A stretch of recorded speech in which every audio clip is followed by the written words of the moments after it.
Hi, I'm Sunny Dean, And I'm Scott Drakeford. and this is the Publishing Rodeo podcast. In 2022, we both launched debut novels in the same genre with the same publisher in the same year. But despite having very similar starts, our books and subsequently each of our careers went in very different directions. That pattern repeats itself throughout the industry over and over.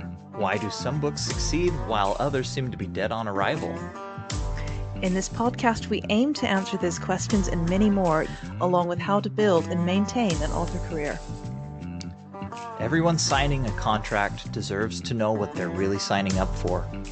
In an industry that loves its secrets, we'll be sharing real details from real people.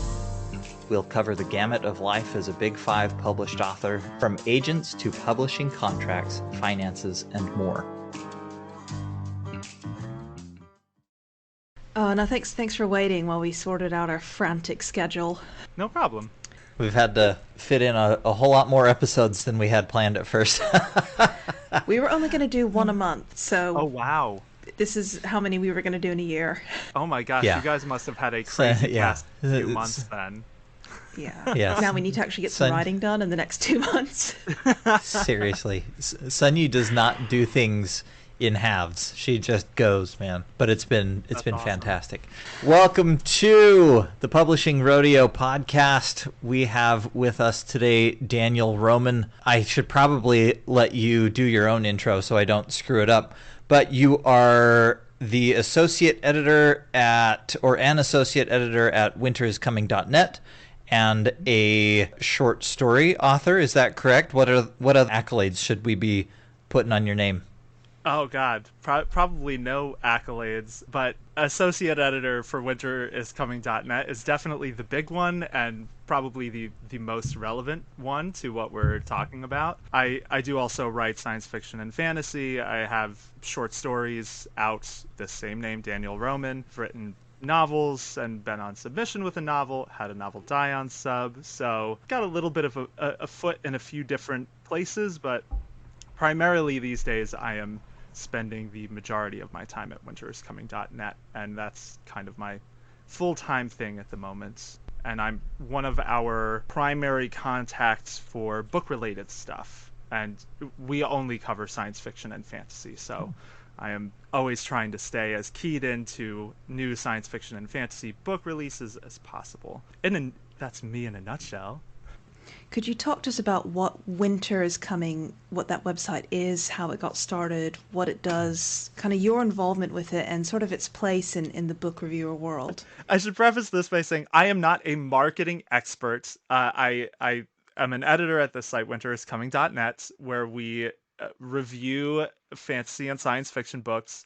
We do lists of fantasy and science fiction books. And what winteriscoming.net is basically a fantasy and science fiction fan site that got its start as a Game of Thrones fan site. So when Game of Thrones was on the air, it was pretty much exclusively Game of Thrones, A Song of Ice and Fire, George R. R. Martin news. And since Game of Thrones ended, it's really expanded into more of just a general home for science fiction and fantasy news, especially television and movie news. But we do cover quite a bit of book stuff at this point as well. So we do review shows, we do review movies, and we've been pushing more into reviewing books as well. I came onto the site as a freelancer in 2019. Basically, right when Game of Thrones ended, I wrote something on spec that was just, I need to write my feelings out about this, because that series was basically, I got into the books as a teenager so that I would know what my World of Warcraft guild members were talking about when they mentioned Jon Snow and all the nothing he knew. And basically, just had a feeling, if I don't write something about this, I'll regret it. So submitted it to a few sites I liked reading, including Winter is Coming. They published it, and I just kind of kept writing for them. And in late 2021, I was on sub at the same time as I was freelancing for Winter is Coming, and then they asked me to come on as an associate editor. So in terms of our place in the book review space, what I would say to that is we do review books, but it is not our entire model, because we're talking more broadly about the science fiction and fantasy space usually. So book reviews are one of many different types of things we do at the site. But the one through line to the site is they're all science fiction and fantasy things, maybe with the exception of, we talk about like Uhtred, son of Uhtred, from the Last Kingdom and stuff like that too. So sci-fi, fantasy, and sneaking in the historical fiction when it is appropriate. Uhtred counts. Yes. You probably get more traffic that way, to be honest. That is, without knowing book blog numbers from any specific blogs, that is probably true. Winter is Coming is a fairly large site. So I don't think I am really allowed to talk numbers, but like we have millions of people reading the site every month, I think is a pretty safe thing to say. It has been interesting for us to do more book coverage because some of it has gone over better than we thought it would. Because, anytime you break into kind of different spaces, there's always a question of how well it will go over and how things might change. But fantasy and sci-fi books are at the root of all the fandoms we talk about. So Yeah, so today we were going to talk to you about marketing media and a little bit of platform from the perspective of someone that kind of takes reviews and sees some of the back end of it, not as a publisher or as an author, but basically the website media blogger side of it. You kind of provided some topics for us, which is really, really good. But I guess the first question we were going to ask is how do media people or book bloggers curate lists and choose what to review or which titles to cover? that is a fantastic question that I am sure a lot of authors are really curious about. I know I was always really curious about that. And I'm going to give what's probably a slightly disappointing answer for this, which is everyone has a different way of doing it. So there really are no hard and fast rules for curation beyond the one golden rule is people can only write what they know about. So what people are aware of, it becomes a huge factor there. But I will say for me personally, when it comes to we can talk about lists and reviews kind of as two separate things. But for reviews, a lot of it comes down to timing and schedule. The amount of buzz a book has is definitely a factor. When you think about books where it might maybe, the more buzz there is, the more it might be like folly for a site to not cover a book. So that definitely becomes a factor in the equation. Beyond that, I think there is a lot of personal reading stuff that goes into choosing titles that end up on lists, which feels, I hate to say that because it makes it sound like it's just people picking things randomly. And you would hope that people are doing their due diligence, right? To try and curate lists in a thoughtful way that represent kind of the diversity in the industry at the moment, because I do think that the science fiction and fantasy landscape is in a really healthy place right now with the different types of titles that are being produced. But ultimately every media outlet and ecosystem is going to have slightly different ways of doing things.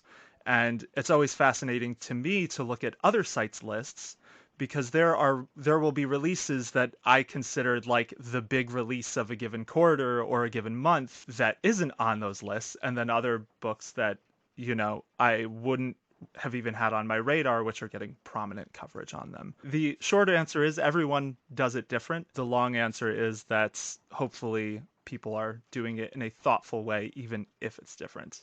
Hopefully that makes at least a little bit of sense.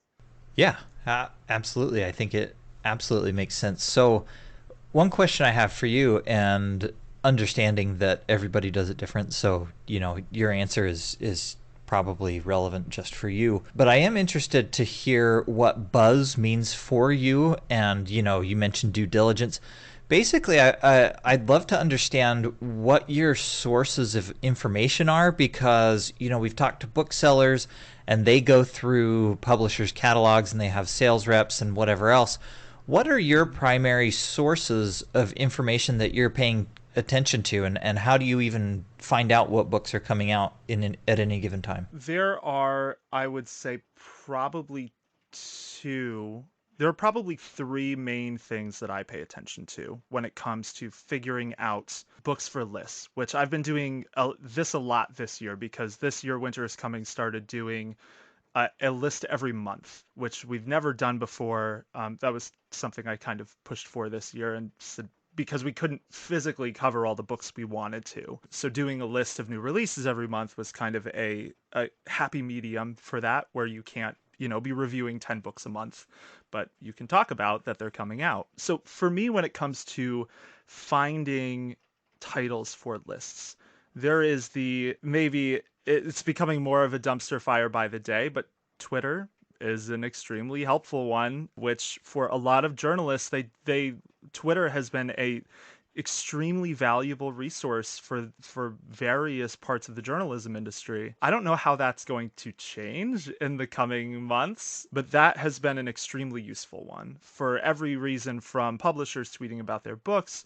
to book bloggers going there to share their video roundups, which, you never want to crib someone else's list, but it's always good to cross check in case there's something you might have missed that you really wished you didn't miss. I would say the common fantasy and science fiction book spaces, so like Twitter, r/fantasy on Reddit, those kinds of places are the booktube channels. Like Daniel Green's a great resource, those sorts of bloggers. So that's one. Another, and probably I don't want to say the more useful. They're all useful in their own ways, but we also do have a fair amount of contact with publishing PR, not companies, the PR department at publishers, and that ranges from big five publishers to smaller publishers who reach out and say, "Hey, we have a book coming out. Would you be interested in covering it?"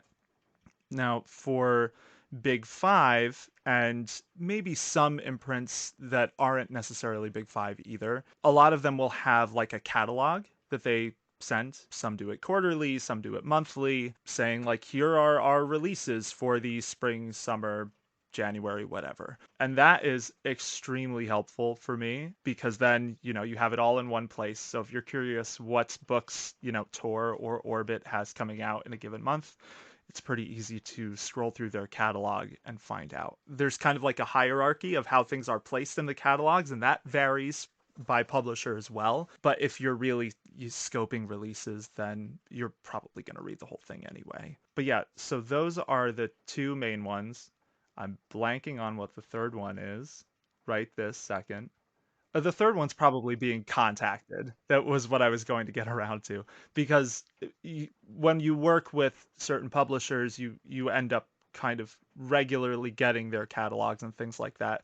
But the flip side of that is people reaching out on a specific book saying, "Hey, is this book something you'd be interested in?" and bringing it to your attention that way. Yeah, so you mentioned that curating lists works a bit differently for your site than for, say, Publishers Weekly or Kirkus, or the places that give us trade reviews. And I just wondered if you knew a little bit about that and how they select books, whether they have pressure to look at lead titles or pressure to review them. Or I possibly should phrase that, just if they're aware of buzz, if trade reviews are aware of buzz, and if that kind of impacts whether they're willing to look at books.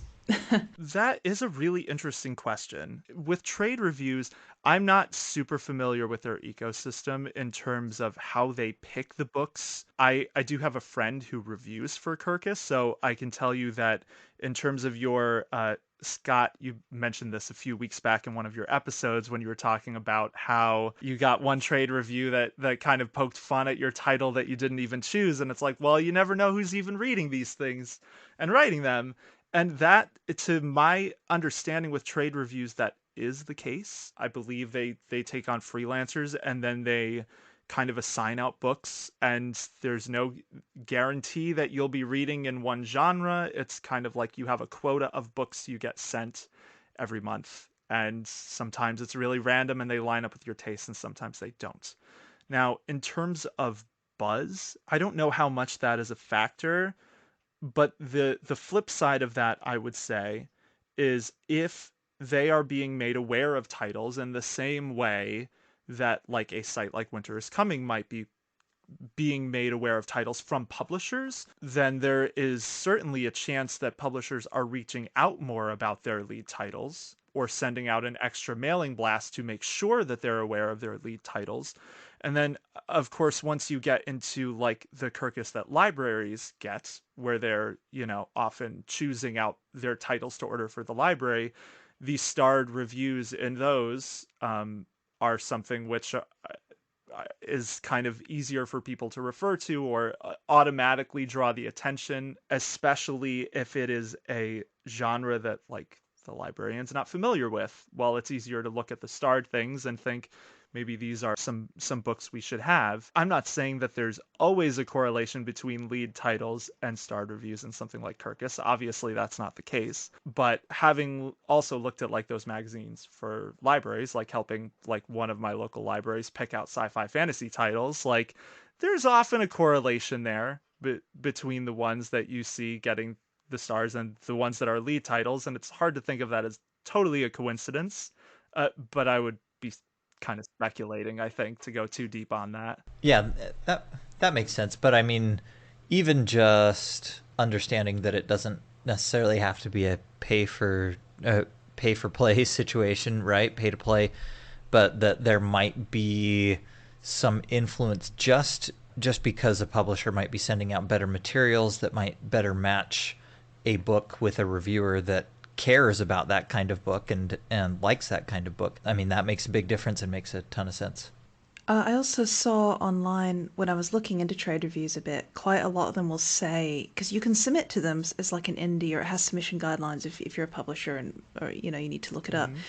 Hmm. They prefer to have physical copies a lot of times, which if your book didn't get Oh, ARCs, you're sending in an interesting. e-copy, so that might by default lower its priority. And also when you get the ARCs, so I know that like especially after COVID, they were really backed up apparently, and it was taking ages to get trade reviews. So if you're getting those marketing materials out early and in hard copy, which lead titles tend to, that probably helps you to get read, I would imagine. Speculating.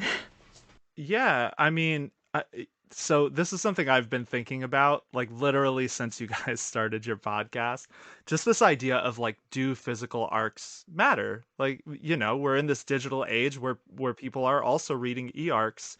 But in my opinion, yeah, they totally matter. I think you're absolutely right that it might give people that extra bit of incentive to read something, to get a physical thing in the mail is obviously a slightly more exciting thing than getting sent a link. There are aspects to people sharing pictures of physical arts on social media.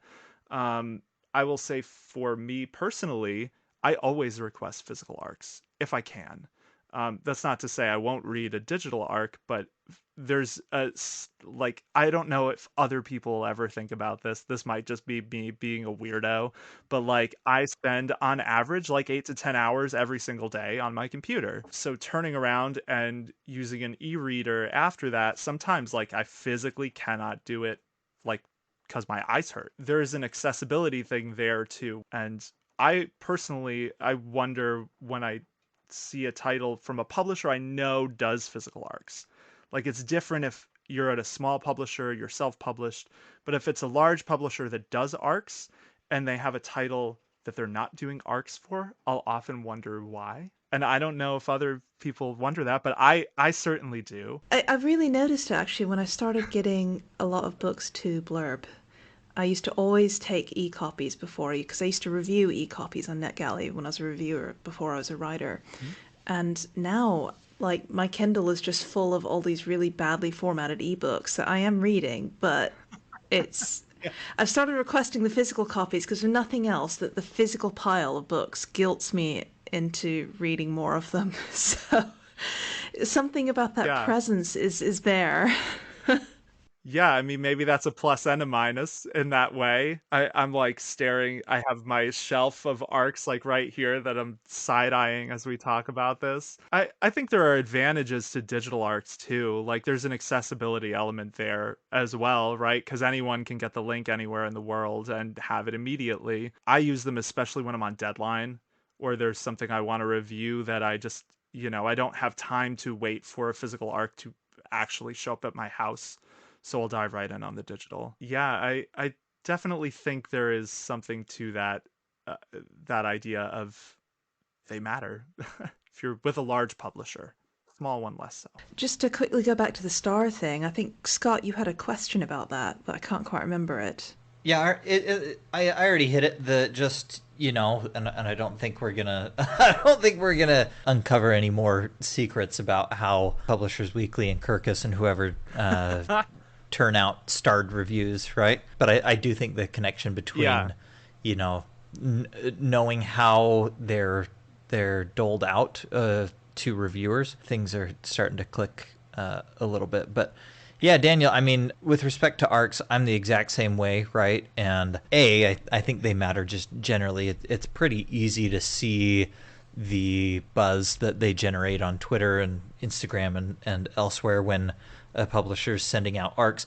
And not just arcs, Yeah. I don't know if you feel this same way, but I've been somewhat impressed with the other materials that have been sent out, or maybe if it's obvious that the publisher put a lot of effort and potentially money into really good cover art, whether for the arc or Yep. the actual book or both, that has seemed to matter. But yeah, I mean, I personally read almost all physical copies, not just arcs, but books in general, for the exact same reason. Like, I literally cannot look at a screen after a day of trying to Yeah. get things done to read anything. So that makes a ton of sense. I mean, I will, next time I have a book out, I certainly will be pushing very hard for physical arcs, whatever kind of material possible, and I would recommend it to any and everyone that's got a book or wants their book to get attention. Yeah, and I'll just quickly reference there's an episode by Print Run Podcast, and they have an episode They're about excellent. books as objects, which I think is really interesting and worth the time for people who are interested in that subject. And it goes into like what it is about a book being an object that has a kind of pull that draws people to collect them. And just things like when I got an ARC from a friend of mine, her UK publisher is Daphne Press, right? And this ARC had gold foiling and it's shiny and it's beautiful and it Ooh. looks, so you put it on, I think I've got it on my Instagram, the Sun and the Void, and it's like it is literally is the shiniest book I've Oh, ever those arcs are so pretty. Yeah, yeah. right? See, and you want it. You look at it, you're like, I want to be part of that. Yes. People want to be part of the. Even if you don't get the arc, you then want to read the book because you've seen someone else has a shiny golden arc. So it has that effect. That's a great example because I saw a picture of someone with that Sun in the Void arc like a week or two ago, and I literally ran to my email to make sure that I had remembered to request an arc of that book. So yeah, that is a great example. And yes, of course, people who have bookshelves, like we're all kind of pack radish, like collecting things people, and arcs are, in essence, it's kind of like a collectible thing for someone who is just a fan of something or is reviewing it. Maybe it's your first arc, or like there might be some kind of emotional attachment there. um I do, I don't think, I do want to drive home too. It's not like all hope is lost if you don't get physical arcs, because there are plenty of, uh, people who do primarily review digitally. But I think in terms of like just as a signal of what a publisher is investing, it's definitely a relevant thing. And so maybe we can kind of segue into this a little bit, but for media people and reviewers, there is a tangible benefit to covering things which are already getting a lot of coverage. Basically, reviewing things which are already getting a lot of marketing push versus things which aren't. Because, at the end of the day, whatever outlet, site, blogger, like they all have their own metrics for success as well. And if a publisher is marketing something and you are writing about it, you're essentially like hitchhiking off of their marketing just a tiny bit, because that makes it more likely that people are looking for a given book, and therefore that there's kind of like a tipping point where it's like, oh, this is a good idea to write about this. Look, this is getting a lot of people talking. And then at a certain point, it's like, it would be dumb of us not to write about this because so many people are talking about it. When publishers are marketing a book, a lead title, it fills into that idea of it being a self-fulfilling prophecy of some books being chosen for success because the thing that is making the success is the fact that they are dumping a bunch of marketing behind it. Hopefully it's a great book too. This is something I was talking about, I think, with some of my agent siblings a while ago. The fact that it is so hard to get a book visible. So every time you see a book that's being hyped and everyone says that book is overhyped, it's like, yes, you have to overhype a book to even get it to like a really low level of visibility. When Babel came out and it was absolutely everywhere in book world. But if you step outside of our little book world, I think there were like one or two people in my real life circles who were vaguely aware that this book was coming out because they might have seen it once on a shelf. And all of that hype and that buzz is just to kind of claw into the general reader consciousness that a book exists. It's so difficult. And it's weird because if you don't have that massive push, it's hard to get seen at all. Yeah. Yeah, I mean, I totally agree with that. Before doing writing, working at Winter's Coming, all of that. So I went to school for music business. I related quite a lot to Nick Eames's story on here when he mentioned, working at restaurants and things like that. I was going to school for music and wanted a more stable career, and I chose writing. Um, yeah, so in terms of, I went to school for music business. Something that one of my professors, who was like an ex New York City like record label guy, said that really stuck with me was this idea that marketing is not to make someone run out and buy your thing immediately. It's maybe on the 17th or 18th or 20th time they hear someone talk about it, they'll run out and buy it. But it's like to plant the seed. So you start associating, oh, maybe that's a thing I want. And then the more you hear about it, the more likely you are to actually get it. But it's really not designed to immediately turn people into immediate buyers. Like it is exactly what you're talking about, where it's something being overexposed until people think, well, I need that, or I can't not get that. I think we kind of get into like a little bit of tunnel vision in the bookish communities at times, where it feels like these things are being super overexposed, but then like you said, Sunny, like you step out of those communities and people are like, who's this upstart Brandon Sanderson? He wrote some books, I guess. And it's like, who's heard of that guy? Well, everyone in bookish communities, but it really varies once you step outside of those spaces. Great story, which I might cut because in case it's too long, I won't make it long. But basically, Story time. my Harper editor, UK Harper side, wanted to send Book Eaters to Neil Gaiman for a blurb, right? And Cool. I had no illusions that he would read it. And as it turns out, we never heard from him. So we either hated it or he just didn't get around to it. It's fine. But anyway, I told my parents about this. I said, I told my mother that like Neil Gaiman was going to read my book and possibly blurb it. And she got really excited, which surprised me because she's not normally that interested in my book stuff. And she was like, oh, so is he going to sing a song about it? And I said, I don't think Neil Gaiman sings. And we were kind of looking at each other in confusion. And then she ran off to find my dad. And she said, Sunny says Neil Diamond is going to blurb her book. So, because she'd misheard me on Skype. So, and I said, and when I explained, I was like, no, it's not Neil Diamond. I didn't know who he was. And she didn't. It's Neil Gaiman. And she said, oh, right. Who's that? And then I explained, and she said, oh, right, he's just another writer then. It's like, yeah, Mom, he's no one. He's just another writer. Don't worry about it.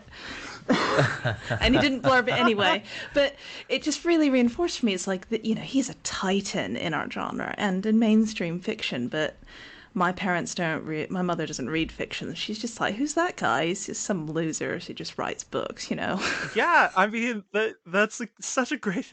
That's hilarious, but it's also like it's the perfect example because like who doesn't know who Neil Gaiman is? Well, I guess once you step outside of people who are avid readers who are in these genres, then less people. So George R. R. Martin has talked about this quite a bit, which one of the side effects of my job at Winter's Coming is I have an encyclopedic memory of random crap George R. R. Martin has said throughout his career, but talked about like how basically he was still an anonymous writer up until Game of Thrones got pretty famous, and that was the only point where he reached a point where it was like he gets recognized in airports now. And that's because he was on like late night shows and things like that. I saw John Scalzi talking about this recently on Twitter too, where he's famous in a very small circle. Like if you go to cons, people will recognize him. But the minute you step outside of that, is just another person who's not getting recognized at all, and the average person doesn't know who he is. So yeah, fame is so relative. Yeah, yeah. I mean, even with Martin, I wonder if that started before the show came out, right? Because I've been reading his books forever, and not a and most of my friends growing up, and even now, and all the people I've worked with, etc., none of them have really been readers, or at the very least, not sci-fi and fantasy readers. And Martin, before the show came out, Martin didn't even register for them. Yeah. Nobody looked at that and said, "Oh yeah, how's that?" And I mean, like I've given people books by some of the biggest authors in fantasy, and they won't even pick it up because to them it's like, oh, that's that weird nerd book that Scott likes, and so they just leave it on their shelf or give it away or whatever. But yeah, I mean, 15 years ago, when I was still at Silk Lantern, Netland White Tower, places like that, one of my like online friends who lived near George R. R. Martin at the time just kind of walked over to his house and was like, "Hey, can I do an interview?" And he did. And you couldn't do that now with Martin, but at the time it was like No. not that many. He was in our fantasy world and not outside that. yeah. Oh, I should ask him whatever he did with that interview. But anyway, good luck Yeah. doing that now. Yeah, probably get the cops called now, but I mean, talking about like mid-list and lead titles, like Martin, like he was a mid-list author, I believe, who kind of just broke out of it by being tenacious, quitting for 10 years and then coming back and writing more books. Because he had one book, The Armageddon Rag, that failed so badly that he basically decided to go write for TV for a decade and then came back and wrote Thrones. He's got a great sci-fi series about a grumpy old man who travels the universe with a ship full of cats, and I don't know why that Voyaging. wasn't. Yeah, Yeah, yeah. why isn't that not his breakout novel? I don't know. People are weird, but instead they want to watch Game of Thrones.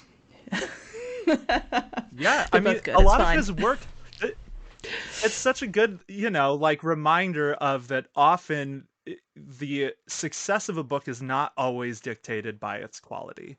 Because Martin had a lot of great work before Thrones, like you said, like Tough Voyaging, those stories are great. His vampire novel Fever Dream is excellent. And is basically a relatively unknown novel at this point. Like I could probably count on one hand the amount of times anyone has ever brought up Fever Dream to me. So like it's great. It's a great book. Yeah, I'll look it up. So maybe backing up a little bit to this idea of now we've pretty firmly established that sci-fi and fantasy readership is a very crowded but probably siloed off group of people, and we've talked about how it's advantageous for people reviewers to jump on books that have a lot of press, etc. So beyond things like physical arcs and having a lot of support from your publisher, is there anything in particular that you look for or that could be helpful from the publisher or author's perspective that could influence somebody's personal taste? Like, is there anything that you've seen that works well for communicating the particular themes or style or whatever? Or is it really just a matter of finding enough people who will start reading it to communicate that organically? I don't think there's any substitute for the organic word of mouth. I mean, I think a lot of the publisher outreach is kind of designed to facilitate that, which I guess we can debate whether it's really organic if a publisher is facilitating it. But just in terms of them reaching out to bloggers and people they're hopeful will talk about it, that's in essence like facilitating word of mouth. I think in terms of just things authors can do, and publishing PR people, I think this is relevant too. I think leading with being a reasonable human being is always the best policy, which feels like such a redundant, stupid thing to say. But I do think it's a pitfall that a lot of people fall into where it's, reaching out to someone about book coverage and it's like, hey, I wrote a book. I don't know if you remember, there are those things with pages, and you are a book reviewer and you happen to review the things with pages. Would you review my book? And really, like, if you can show that you understand who you're talking to, that you understand the needs of their outlet or their sites, it's kind of the same as with querying in that way, where you're just way more likely to have success. And this is if you're actually reaching out. So that's slightly different than just like building like hype or whatever. But in terms of reaching out, I think showing that you have an understanding of the medium you're pitching to, the people you're pitching to. An example that I have from fairly recently, someone reached out to me about a book that my gut reaction was I don't think I have time for this one. But in their pitch email, they mentioned that the book was people like George R. R. Martin and Stephen King had blurbed this author's work before, and they had a series coming out on X streaming service. And those two things told me that they weren't just sending me a blanket pitch email. They understood parts of our market well enough that it was an intentional pitch. But I think as far as how you conduct yourself online as a general human being is also really important. Like if you're just plugging your book all the time, you're probably going to make people want to close their ears and eyes whenever they see you talk about it. Versus a recent example I'll use was I saw Kate Elliott talking about her sequel to Unconquerable Sun, and I happened to need a new book for a list I was putting together for that month and immediately added it. And it wasn't a situation where anyone reached out to me. It was just seeing her talk about it, not in a, hey, everyone, come buy my book, but just, I'm in this situation where I'm thinking about outreach, and my book, Unconquerable, it's not Unconquerable Sun, Furious Heaven, I think is the sequel, uh, comes out soon. And she was just talking about it. I think just talking about your work to raise awareness and being active in different ways in these sorts of communities is a really good idea, because you can't control the marketing outreach that publishers are going to give you, you know? So the things you can control are how you act and kind of the reputation you build for yourself as a human being and an author. And Totally agree. Yep. We're talking about connecting like kind of over social media, is that right? And also through email and stuff like that. Do you think that social media and platform matters particularly for fiction writers, and or does that equation change depending where someone is and what type of publisher they have? I think it's really important to know the different who you're talking to on different social medias. So like most of the examples I'm giving are really relevant to Twitter. And the reason that I'm giving them is because a lot of industry people hang out on Twitter. So it's less so like you're hyping to fans and prospective readers. It's almost more of networking when you're on a platform like that versus something like Facebook where you're, plugging your book primarily to fans. Um, so does it matter? I think I have seen a lot of people kind of say, you need X amount of followers for publishers to give you a chance. And I think that particularly is garbage, because most of the debuts and even larger authors like often have a shockingly small amount of social media following. To draw from a personal experience for this, when I was going out on sub, my agent, who I'm no longer with, I was basically advised you have to be on Facebook. It's really important that you're on Facebook. Publishers will care. And I've since kind of come around to the conclusion that that is pretty bad advice. And that if you are, it's just important to know your audiences and where they hang out. So Facebook for adult sci-fi and fantasy, like since we talked about Brandon Sanderson, he only has 130,000 followers on Facebook, which sounds like a lot, but that's less than half his Twitter following. That's probably the smallest platform he has. When you start branching out to other authors, like most of the recent debuts for publishers like Orbit and Tor either don't have Facebook pages or very small Facebook pages. James S.A. Corey, who wrote The Expanse, has a publisher-run Facebook page that has like 30,000 followers. I don't know. I would be curious to know if you guys had to do this. When I went on Sub, we had to put together a packet that said, here are the potential ways this author can reach on their own. And they did put social media numbers in there.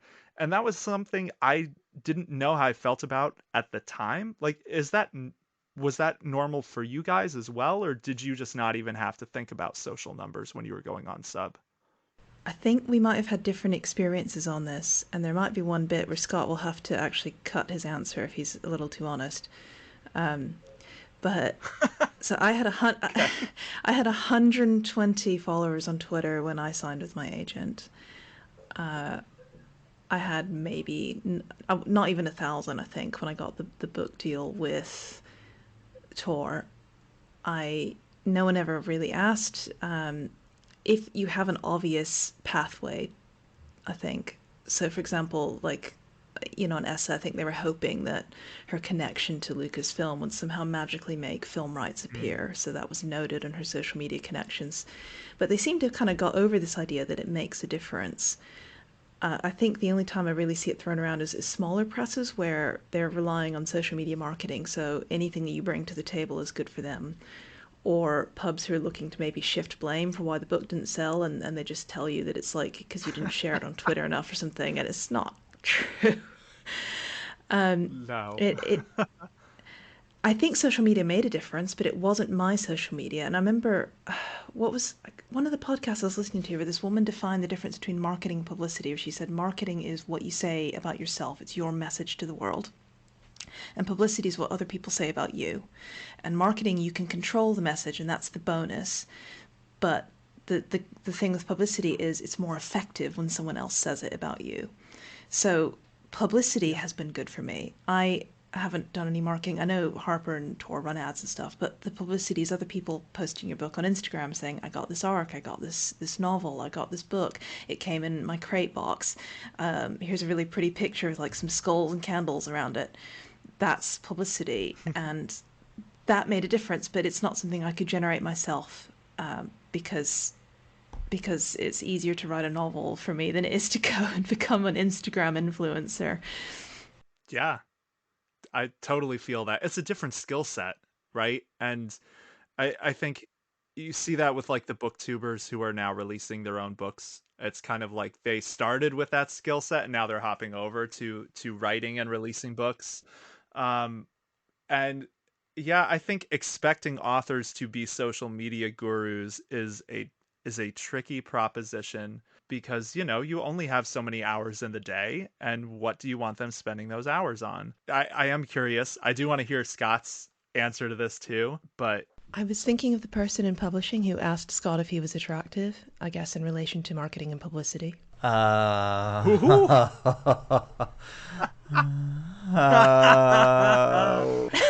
That might cross the line. I don't want to get that anybody in that much trouble. I, No. Um, yeah, yeah, that was interesting. I'm so to answer your question though, Daniel, directly without getting anybody in trouble. I think that we do have a line here. I is this the line? socials. Yeah, this is that. Well, I mean, like, yeah, I don't want to call anybody out Nah, necessarily, but personally by name. But I mean, so in the submission process, no, none of that was mentioned at all. Was there maybe some confusion with me? So my real name, as I've said on air before, my real name's Scott Smith, and I write under the pen name Scott Drakeford because it's a very common name, and there's another author slash screenwriter that's publishing under that name. But when it came time to prep for launch with my publisher, they did ask like, hey, what are your socials? Do you have any like schools that you went to that might have strong alumni groups? Do you have any special interest that has a strong following or that has a strong niche that we might be able to market to? So there are some of those questions, but I think all you really need to know about whether social media influences,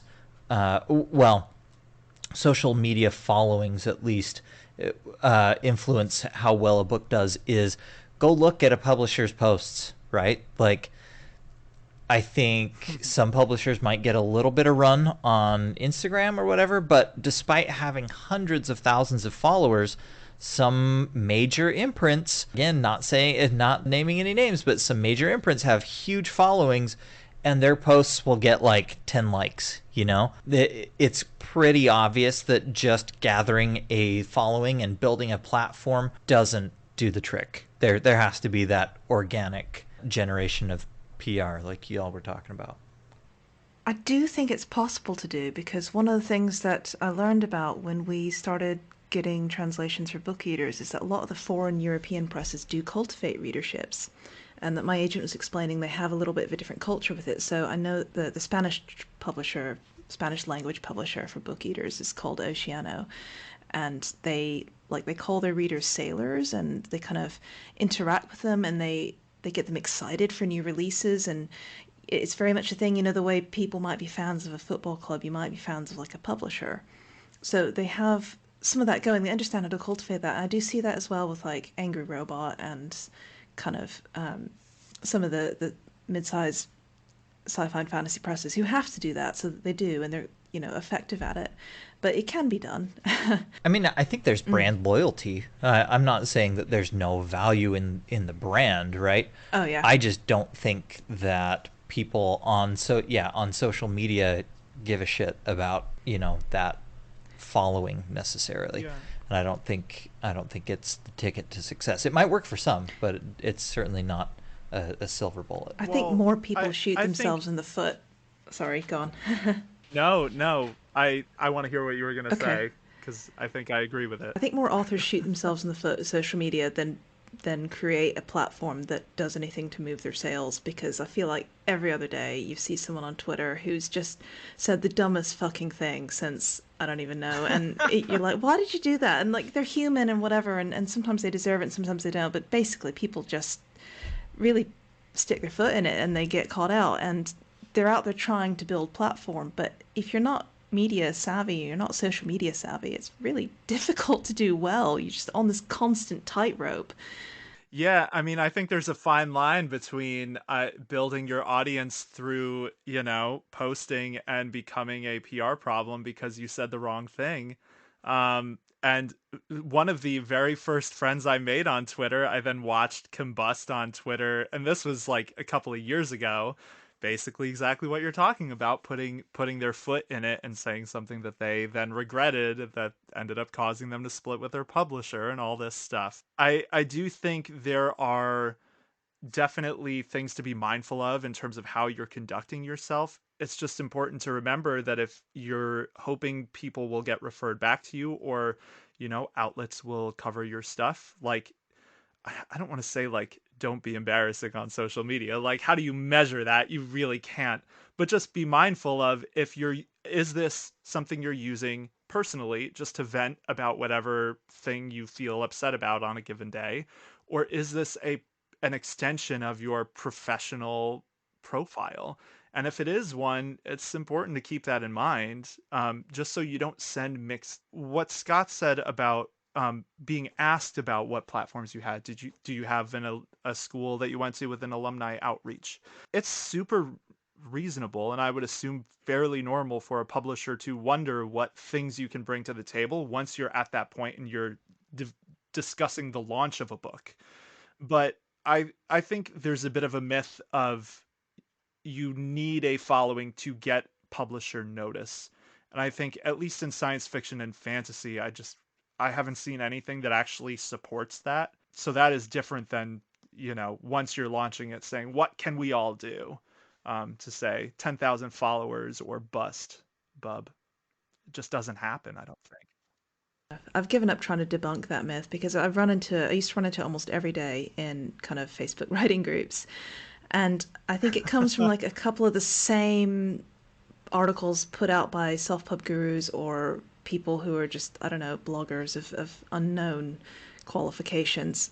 And it sounds good and it sounds plausible, so people say it and they repeat it, even if they have no experience in the industry and don't try to publish. And it just kind of gets around. And I think, every time you try and debunk it, someone will pop up invariably in comments somewhere and say, well, my second cousin's niece's husband twice removed was told by an agent who is very, very big that you definitely have to have 15,400 followers on Twitter or you can't get a book deal. And it's like, oh my God.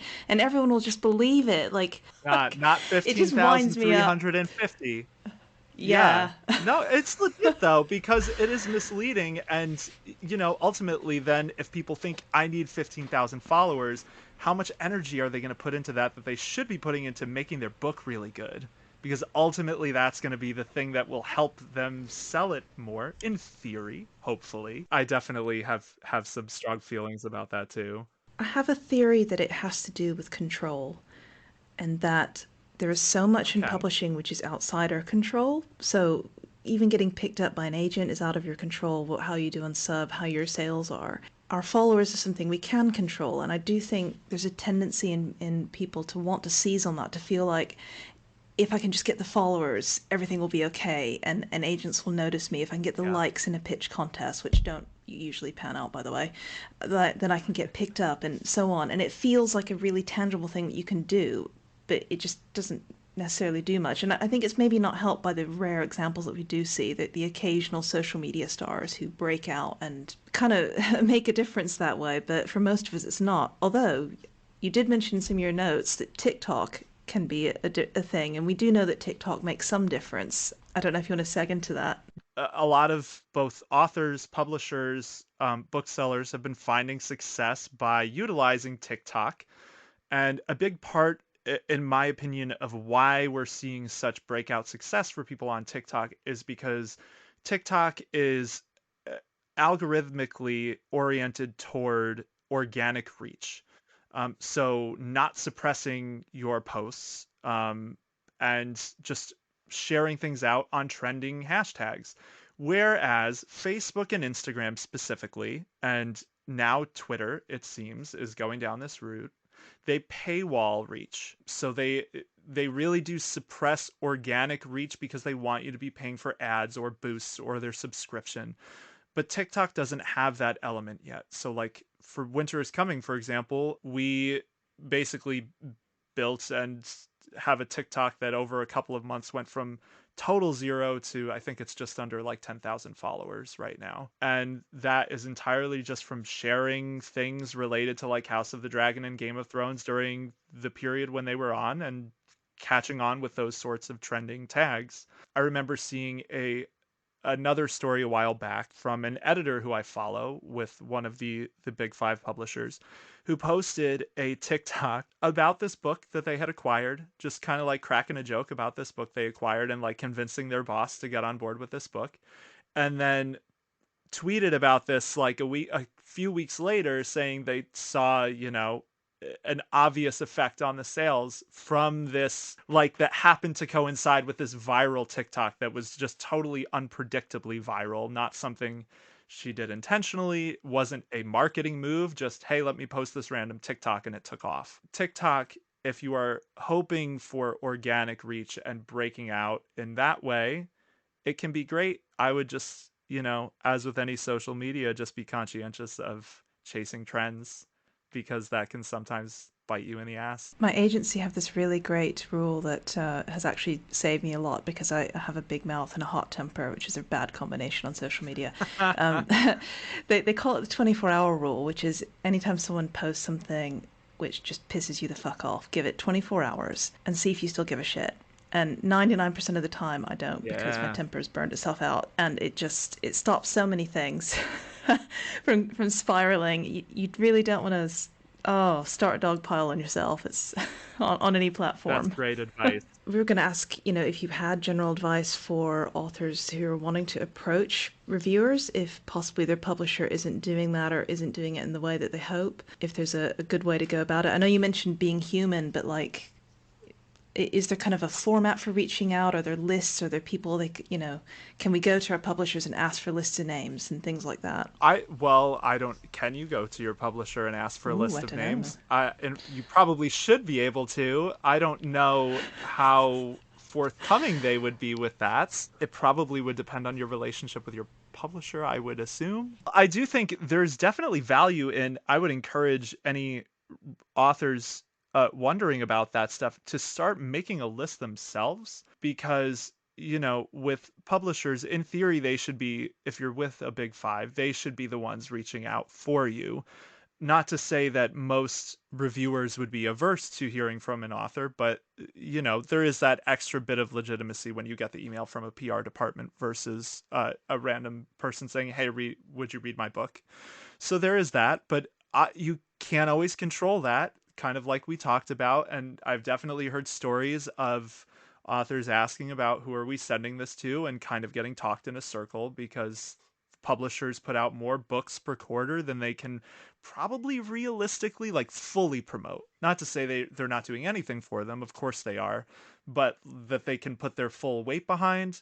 I think on once we talk about big five imprints, they're probably putting out more books than they can reasonably do that with in a given span. There's no form type of email. Thinking about it in that way is something that can get you into trouble, because one of the best things I would recommend, this is tied to the being human thing, but also really just researching. Again, it's so similar to querying in terms of reaching out. Anytime I see people talk about having queried like 200 agents, my first thought is always like, how well did you actually research those agents? And I think it's the same once you start looking at the media space. Like, it is more advantageous to be reaching out to fewer places, but making sure they are a really good fit for your work and that you understand their audience. Familiarizing yourself with what they do before you're pitching them is always a good strategy, I think. I would also highly, highly, highly encourage to not treat reviewers like they could become potential arc thieves if they don't read your book. So if you are interested in this, I would highly encourage you to go back earlier in this podcast and listen to the episodes with Michael J. and Robin Sullivan, because she said a thing that made me outright cheer out loud when I heard it, which was when they were reaching out, they used Goodreads, and that is another great source. I do not personally use Goodreads a whole lot, just because of Amazon beef mostly, but I know I probably need to get over that hill at some point. But the thing she said that stuck with me, that I loved, was when they were reaching out for Michael's books, they would say, "Can we send you an e-arc in hopes that you'll review it if you like it?" Not in exchange for a review, in hopes of a review. Having that attitude of, I will be happy if this works out, but I'm not going to act entitled, that since I have taken the time to email you you must do the thing I want you to do for me. But I think generally reaching months ahead of time is absolutely the way to go.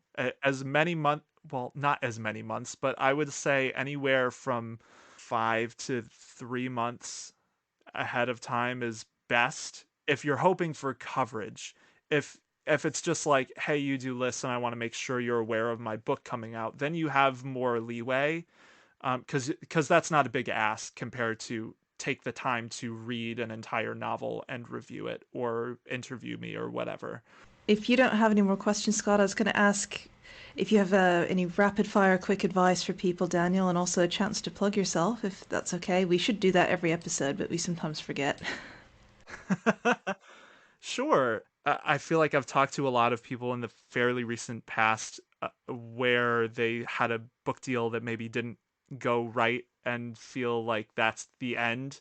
And I would just kind of encourage that if you are in this sort of career for the long haul, to just keep doing the work you like doing, because you never know how that will come back around. And don't take it personally if people can't cover your book, because often, I would say, for me at least, and this will vary person to person, but for me, like 90% of the time, whether I can cover a book or not has very little to do with the book and so much more to do with my schedule on a given month at a given time. Sometimes that means you need to choose between arcs. As we're recording this, I'm looking at May and knowing I'm probably going to need to drop at least one of the books I was hoping to get to because I just don't have time. So, like, just knowing that that's not personal on your book. No, I love that. Yeah, no, that was great, and I agree for what it's worth. Yeah, and if you Cool. still want to plug yourself, go ahead. I'm just reminding you. Oh, because you've got a yes. lot of different things going on. If you are into science fiction and fantasy books and television shows and movies, Game of Thrones, House of the Dragon, all those sorts of things, you can find a lot of my work and just a lot of great articles in general about those sorts of topics at winteriscoming.net, at WickNet on Twitter. There's also a YouTube, a TikTok, and a Facebook for Winter is Coming. And I'm writing there pretty much most every day. I have stuff go up on the site. And we also do a live podcast called Take the Black on Wednesdays at 3 p.m. Eastern, where we talk about nerdy sci-fi fantasy news and what we're watching and reading. And then if you're curious about my fiction stuff, I'm at daniel-roman.com, and I tweet at Roman Writing, and I'm occasionally on at Daniel Roman Books on Instagram, and I actively avoid that same handle on Facebook, where I also have a page with lots of cobwebs. Thank you guys, Sonia and Scott, so much for having me on. It's been an absolute pleasure to talk to you guys. And that's been fantastic. Thank you so much. We're really, really glad to have you. Yeah, this was really wonderful. Thanks, Daniel. You've been listening to the Publishing Radio Podcast with Sonia Dean and Scott Drakeford. Tune in next time for more in-depth discussion on everything publishing industry. See you later.